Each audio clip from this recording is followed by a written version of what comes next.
तो चलिए शुरू करते हैं।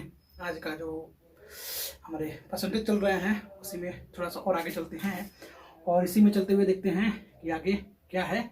कुछ सवाल जो है हम लोग कैसे करेंगे उसको बहुत अच्छी तरह से। तो चलिए मिलते हैं और बनाते हैं। सक्सेसिव डिस्काउंट चल रहा है। सक्सेसिव डिस्काउंट में अगला हमारा हो जाएगा क्या, इसे अब लिखा रहे अगर 3 गो का दिया रहे 10%, 20% और 10%, 20% और 30%। 10%, 20% और 30% का सक्सेसिव डिस्काउंट कैसे निकालेंगे। 10% का हो गया 1/10, तो 10 गया 9 में। उसी तरह 20% का होता है 1/5, 5 गया 4 में। 30% कितना 3/10, तो 10 का 3 चल गया, कितना बच गया 7। इसमें देखेंगे जो कटने वाला होंगे वो कटेंगे, जो नहीं कटने वाले हम उसको नहीं काटेंगे। तो कटने वाला ई है, 2 से कट जाएगा 5 बार में, ये 2 से कट जाएगा 2 बार में, बच गया, हो गया। ये हो गया, मल्टीप्लाई कर लेते हैं, ये हो गया 5 5 जा 50, 25 और 0 एंड 250। इसमें गुना करना है 7 दूनी के 14, 14 9 126। इसको तो हमको बनाना है कितना 100, तो 100 नहीं, पहले एक और काट लेते हैं। 125 ये कट गया आपको 65 बार में, हो गया। अब इसमें अब इसको हम लोग क्या करेंगे, अब इसको हम लोग बनाएंगे 100 बना लेते हैं। क्या हो जाएगा, अगर आप इसका डिफरेंस कितना हो जाएगा, तो डिफरेंस लिखा जाएगा, डिफरेंस हो गया, चेंज हो गया आपका। इसमें सब्ट्रैक्ट कर लेना 2 आई हो गया 6 यानी 62, 125 पे कितना परसेंट का चीज कट गया, कितना बार में 25 के 5 बार में, 25 का ही 4 बार में। मल्टीप्लाई होने के बाद 4 दूनी की 8, अच्छा चुका 24, 5 डिवाइड करेंगे 4, अब हो गया 40, 4 हो गया 20 हो गया, 4 आया और ऊपर से 8 हो गया, कितना 8 के बाद 48, तो 45 हो गया, 9 5 45, बच गया 3.30 पॉइंट देंगे, 30 हो गया, 45 30 हो गया, 30 में से 6 बार में। यानी 10%, 20% और 30% का सक्सेसिव डिस्काउंट निकालते हैं तो ओवरऑल उसका सक्सेसिव डिस्काउंट होगा 49.6%। 49.6% तीनों के मिला के एक ही एकल, इसको एकल लिखा है, एकल डिस्काउंट हो गया। ये होता है हमारा परसेंट डिस्काउंट। अगर जिंदगी में कुछ पाना हो तो तरीके बदले, इरादे नहीं। जिंदगी में कुछ पाना है तो तरीके बदले, इरादे नहीं। पहले हम जिस तरफ से करते थे छोटी छोटी सवाल करते करते यहाँ तक पहुंचे हैं और आगे धीरे धीरे हमारा कारवां चलते रहेगा। इसलिए लोग कहता है कि सफलता पाना है तो तरीके बदले, इरादे नहीं। अपने इरादे को मजबूत रखिए और उस इरादे पर मजबूत रहते हुए आगे बढ़िए। यही है सफलता का मूल मंत्र का सिद्धांत। इसी तरह हम लोग भी अपने सफलता की तरफ, अपने लक्ष्य के प्रति डिटर्मिनेशन के साथ हम लोग आगे बढ़ते रहेंगे। चलिए दूसरा क्वेश्चन देखते हैं।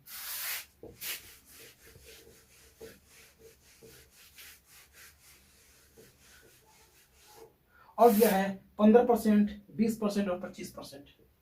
15% का डिस्काउंट, 20% का डिस्काउंट और 25% का डिस्काउंट। 20%, 25%, 15%, 20%, 25% का सक्सेसिव डिस्काउंट कितना होगा, ओवरऑल डिस्काउंट। 15% का, 15 का फ्रैक्शन वैल्यू 3/20 एंड 20 पर कितना का चेंज आ जाएगा तीन तीन सब्ट्रैक्ट कर लेंगे तो हो गया 70।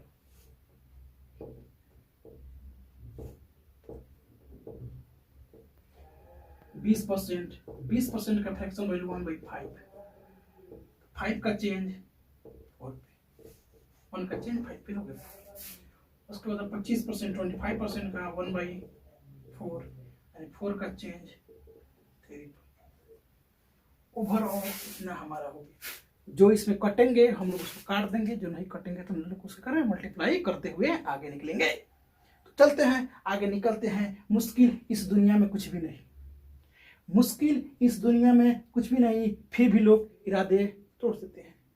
मुश्किल इस दुनिया में कुछ भी नहीं, फिर भी लोग इरादे तोड़ देते हैं। अगर दिल में हो कुछ करने की चाहत तो सितारे भी अपनी जगह छोड़ देते हैं। इसी के साथ अपने डिटर्मिनेशन के साथ चलते बढ़ते हैं आगे। चलिए करते हैं मल्टीप्लाई, कैसे होगा। कटने वाला ये भी दिख रहा है, कट गया। और दूसरा कुछ ये दिख रहा है, 5 × 5 25 × 100, 100 आ गया। 17 × 51 यानी 100 पे हुआ 51 का डिस्काउंट। तो ओवरऑल चेंजेस कितना हो गया 49, 49 49%, 15%, 20% और 25% का सक्सेसिव डिस्काउंट दिया है। तो ओवरऑल चेंज आएगा इसमें हम लोग इक्वल डिस्काउंट देंगे, सिंगल डिस्काउंट देंगे, वो होंगे 49% का। वो 3 बार बोला था कि हाँ भाई 15% दे दो, 20%, 25%, 15%, 20% और 25% के टोटल डिस्काउंट के बाद हम लोग का ओवरऑल डिस्काउंट हो गया। इतना डिस्काउंट ना देकर हम उसको सिर्फ 49% डिस्काउंट देंगे, जिसके बराबर हो जाएगा। तो ये पूछ रहा है कि तीनों का सक्सेसिव डिस्काउंट कर 15%, 20% और 25% का ओवरऑल डिस्काउंट हो गया आपका 49%। एंड दोनों को मिला के, तीनों को मिला के हो गया 49%। अब चलते हैं हम लोग अपना अगले सवाल की तरफ। अगला सवाल हम लोग पहले लिख लेंगे, उसके बाद चलिए शुरू करते हैं।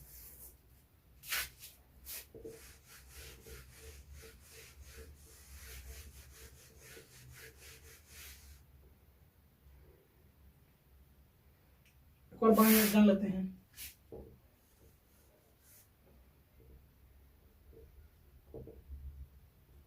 इनकम बराबर होता है एक्सपेंडिचर प्लस सेविंग।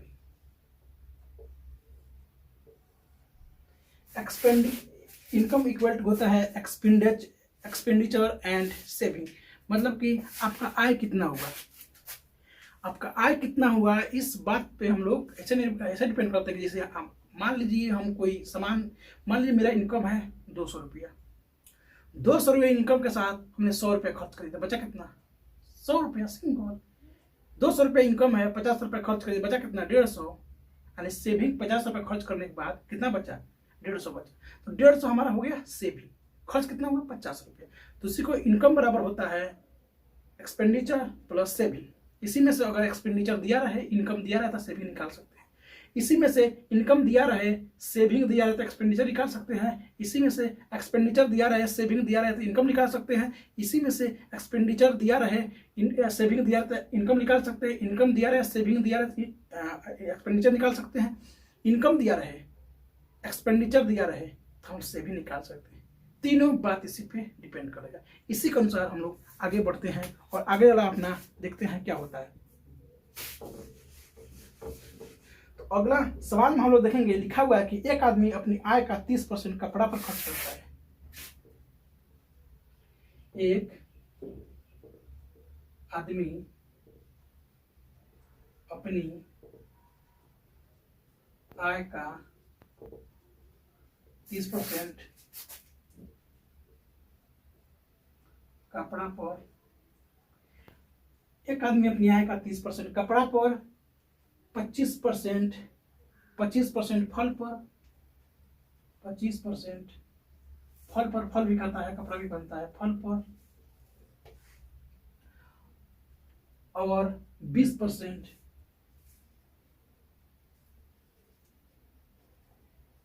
किताब पर,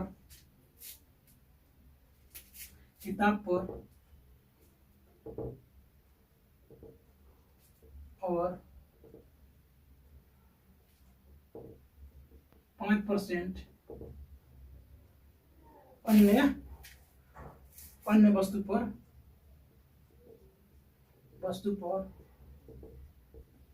खर्च करता है। एक आदमी अपनी आय का 30% कपड़ा पर, 25% फल पर, 20% किताब पर और 5% अन्य वस्तु पर खर्च करता है। इसके बाद उनका बचत 2000 रुपए है। तो उनका कुल आय क्या था? क्वेश्चन हो गया, एक आदमी जो है वो अपनी आय का 30% कपड़ा पर, 25% फल पर, 20% किताब पर और 5% अन्य वस्तु पर खर्च कर देता है। आय मान लीजिए कितना भी हो, उस आय का इतना परसेंट कपड़ा पर खर्च करता है, इतना परसेंट फल पर, इतना परसेंट किताब पर और इतना परसेंट अन्य वस्तु पर खर्च करता है। इतना खर्च करने के बाद भी उसका बचत हो जाता है 2000 रुपए। 2000 रुपए होने के बाद अब ये हमको जानना है कि कितना रुपया उसके पास था भाई। इतना खर्च करने के बाद 2000 रुपये बचा लिया। तो हम लोग को मालूम है कि इनकम में से एक्सपेंडिचर को सब्ट्रैक्ट कर देंगे तो हमारा सेविंग आ जाएगा। सिंपल, बिल्कुल सिंपल। इसी के साथ अगला सिंपल को और सिंप्लीफाई करते हैं। चलिए, तो क्लॉथ पे कितना हो गया? 30%। फ्रूट पर हो गया 25%। बुक्स पर हो गया आपको 20%। अदर्स पर हो गया 5%। ओवरऑल कितना खर्च हो गया? 25, 30, 25, 55, अब 55, 20, 55, 20 हो गया 75 और 5, 80। 80% टोटल खर्च हो गया।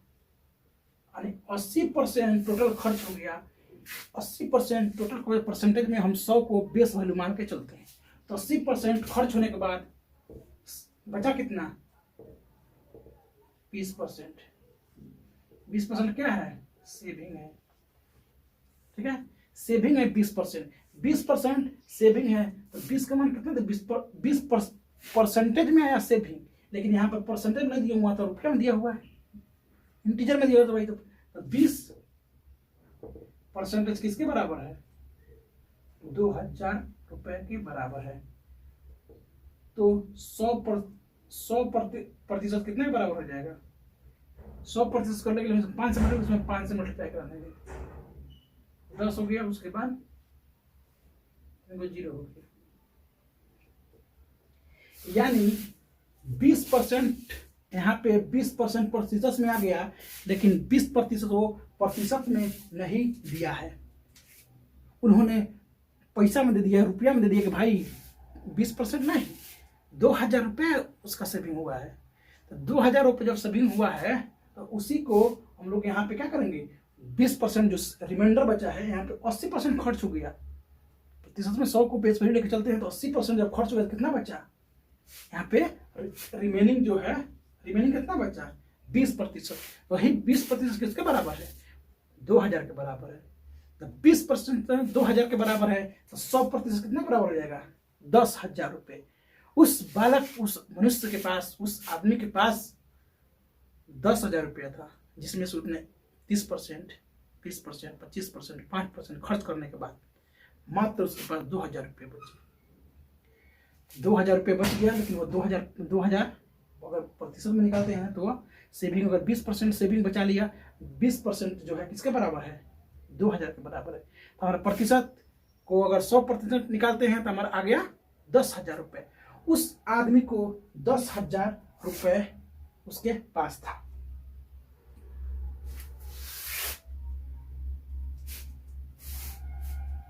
चलिए अब 10 आंसर आ गया। दूसरा क्वेश्चन देखते हैं।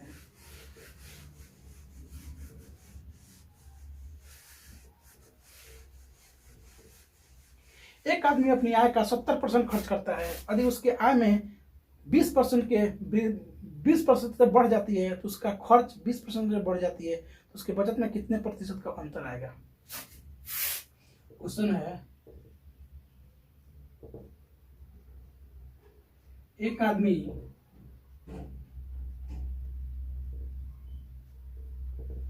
अपनी आय का 70% खर्च करता है। एक आदमी अपनी आय का 70% खर्च करता है। एक आदमी अपनी आय का 70% खर्च करता है। यदि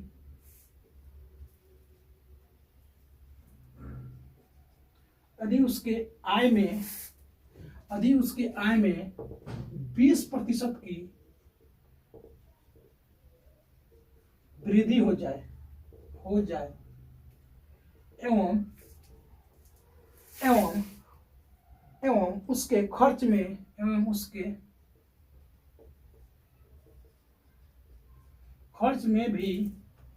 में भी 20% का वृद्धि हो जाए, 20% की वृद्धि हो जाए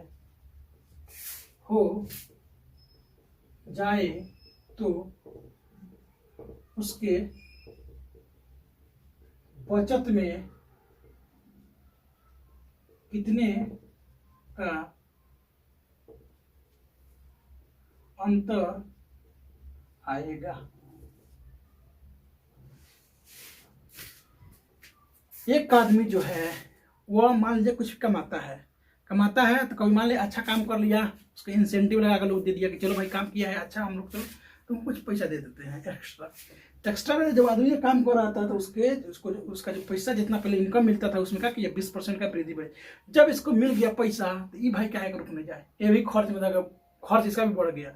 मान लीजिए पहले चाट नहीं खाता था, जब मिल गया पैसा तो चाट भी अच्छा चापेंगे, चापो भाई चाट चापना है तो गया उधर, उसका भी खर्च भी बढ़ गया और खर्च भी बढ़ गया। तो खर्च जब बढ़ गया तो इसका मतलब कि जब उसका पहले सेविंग कुछ कर रहा था अब भी कुछ क्या करेगा, सेविंग करेगा। तो लेकिन सेविंग में क्या होगा, कुछ अंतर आएगा, बढ़ेगा कि घटेगा आगे देखते हैं। तो जब उसका बड़ा है तो इसका भी हो सकता है इसका भी बढ़े कुछ, मतलब कि एक्स्ट्रा जो पैसा मिल रहा है उसमें कितना का अंतर एक दूसरे को, पहले कितना रुपया खर्च करता था कितना बचाता था, आज बढ़ने के बाद कितना भी खर्च कर रहा है, खर्च में भी वृद्धि हुआ है तो परसेंटेज में हो सकता है सेविंग में भी बढ़ जाए। तो देखते हैं क्या होता है। तो एक आदमी अपनी आय का 70% खर्च कर देता है, उसके आय में 20% की वृद्धि हो जाए एवं उसके खर्च में 20% की वृद्धि हो जाए तो उसके बचत में कितने प्रतिशत की चेंज होगा।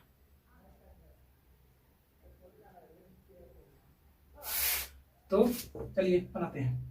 तो आदमी के पास ये हो गया इनकम, ये हो गया एक्सपेंडिचर, ये हो गया सेविंग, ठीक है। इनकम आदमी का जब 100 था तो खर्च कितना था 70, तो सेविंग हमारा 100 में से 70 गया, सेविंग हो गया 30 का, बिल्कुल राइट। Getting my point. आगे देखिए, तब इसमें क्या हुआ कि 20% का वृद्धि हो गया। 20% के वृद्धि होने के बाद अब उसका इनकम हो गया कितना 120। Getting my point, 120। 20% में वृद्धि के बाद उसका इनकम हो गया 120, ठीक है। अब एक्सपेंडिचर में भी 20% का वृद्धि हो गया, एक्सपेंडिचर में भी 20% का वृद्धि हो गया। तो 20% का वृद्धि हो गया तो बोलो कितना वृद्धि हुआ 14 का, कितना हो गया 84। 7 × 14, 2 0 से 2 0 कट जाएगा, ठीक है।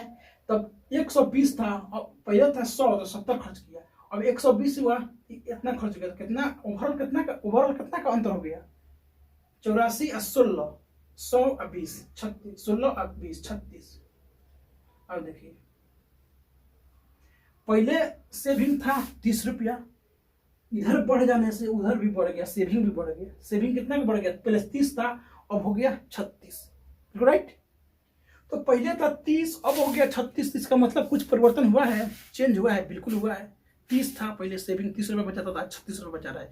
कब 36 रुपये बचा रहा है, जब उसके इनकम में 20% का वृद्धि हुआ है। तब 20% का वृद्धि होने के बाद वो जाके अपनी उसका सेविंग में भी 20% का वृद्धि हुआ है। संघर्ष में अपनी अकेला होता है, संघर्ष में आदमी अकेला होता है, संघर्ष में आदमी अकेला होता है, सफलता में दुनिया उसके साथ होती है। संघर्ष में आदमी अकेला होता है, सफलता में दुनिया उसके साथ होती है। जिस जिस पर ये जग हंसा है, जिस पर ये जग हंसा है उसने इतिहास रचा है। मतलब कि जो आदमी जब संघर्ष किया रहता है तो उस टाइम में लोग अकेले छोड़ देती है, लोग उसका साथ छोड़ देता है, लेकिन जब सफलता मिलती है तो ही लोग उसके साथ आ जाते हैं। तो कह रहा है कि संघर्ष में आदमी अकेला होता है, संघर्ष में आदमी अकेला होता है, सफलता में दुनिया उसके साथ होती है। जिस जिस पर ये जग हंसा है उसी ने इतिहास रचा है। लोग हंस दिया, अरे भाई उससे क्या होगा, होगा कि नहीं होगा? अरे होगा, बिल्कुल होगा। He can do it, you can do it. सब लोग करेंगे, हम भी करेंगे, क्यों नहीं करेंगे? क्या बात है? धीरे धीरे करेंगे लेकिन हम भी करेंगे, जरूर करेंगे। ये एक अंदर डिटर्मिनेशन होना चाहिए।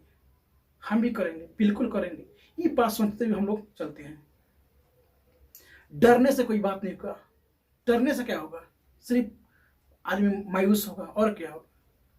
फिर भी आदमी अपने अपने करियर के प्रति लेके, अपने लक्ष्य के प्रति लेके थोड़ा सहम सा रहता है। तो उसी को भगाते हुए हम लोग सिंपल से आराम से चलते हैं, सीखते हुए, कोई बात नहीं। तो अब कितना चेंज हो गया? तो पहले था 30, अब कितना हो गया? 6। पहले था 30, अब हो गया 6। यानी चेंज कितना हुआ यहाँ पे? चेंज हो गया हमारा 6 का।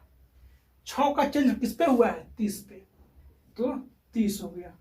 प्रतिशत में चेंज करना था 100 से मल्टीप्लाई, इस होगा 5 बार में, 5 से कट गया 20 बार में।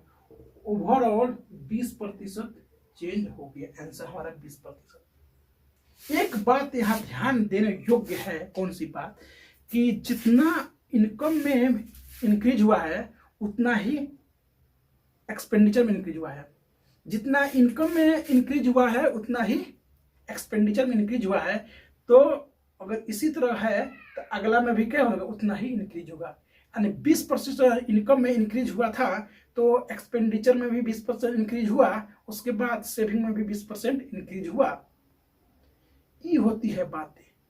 इसमें जितना इंक्रीज, अगर दोनों में सेम टू सेम इंक्रीज हो तो हो सकता है मे भी अगला में भी इंक्रीज होता है। अरे बिल्कुल होता है। ये बात एक याद करने योग्य बात है। इस बात को हम लोग याद कर लेंगे। अगर जिंदगी में कुछ पाना हो तो तरीके बदलो, इरादे नहीं। इसी तरह हम लोग आराम से अपना बनाते हुए धीरे धीरे सिंपल तरीका से, बिल्कुल कोई घबराने की जरूरत नहीं है। कारोबार शुरू हुआ है, चलते रहेगा, कोई आगे या पीछे आए या ना आए। आदमी आते हैं जाते हैं, जब कोई चलता है तो उसके पीछे आदमी आते हैं जाते हैं, उसी के साथ आदमी आते रहेंगे जाते रहेंगे। छोटी छोटी से बातें हम लोग शुरुआत से शुरू किए हैं, ये करवा चलते जाएगा। हम लोग अपना तैयारी को आगे करते हुए निकलेंगे। मंजिल चाहे कितनी भी ऊंची हो, मंजिल चाहे कितनी भी ऊंची हो, रास्ते हमेशा हमारे पैर के नीचे ही होते हैं। चलना हम ही को है, कितना भी ऊंची क्यों ना हो। जा रहा है ऊंचा, जा रहा है भाई ऊंचा जा रहा है, लेकिन रास्ते जिस रास्ते से हम लोग चलेंगे वो रास्ते क्या है? हमारे पैरों के नीचे है। तो रास्ते हम ही को तय करना है, ठीक है? तो बिना संघर्ष के कोई महान नहीं बनता। पत्थर पर जब तक चोट नहीं लगे तब भी, बिना संघर्ष के कोई महान नहीं बनता। पत्थर पर जब तक चोट ना पड़े तब तक पत्थर भी भगवान नहीं बनता। पत्थर को भगवान बनने के लिए भी उसको चोट खाना पड़ेगा। बोले थे उस दिन रॉक स्टार खोज रहा था कि मेरा दिल टूटे, उसी तरह जब तक पत्थर पे चोट नहीं लगेगा, उस पर दरारें नहीं आएगी, उस पर कोई आकृति नहीं बनेगा, तब तक पत्थर में क्या होता है? भगवान नहीं बनता है। रेल के नीचे पड़ा रहता है पत्थर, वही पत्थर में दरारें आ जाती है, चोट पड़ जाती है, कुछ बन जाते हैं, तो उसी को हम लोग क्या करते हैं? ईश्वर मान के पूजा करते हैं। वही बात है कि बिना संघर्ष के कोई महान नहीं बनता। पत्थर पर जब तक चोट ना पड़े तब तक पत्थर भी भगवान नहीं बनता।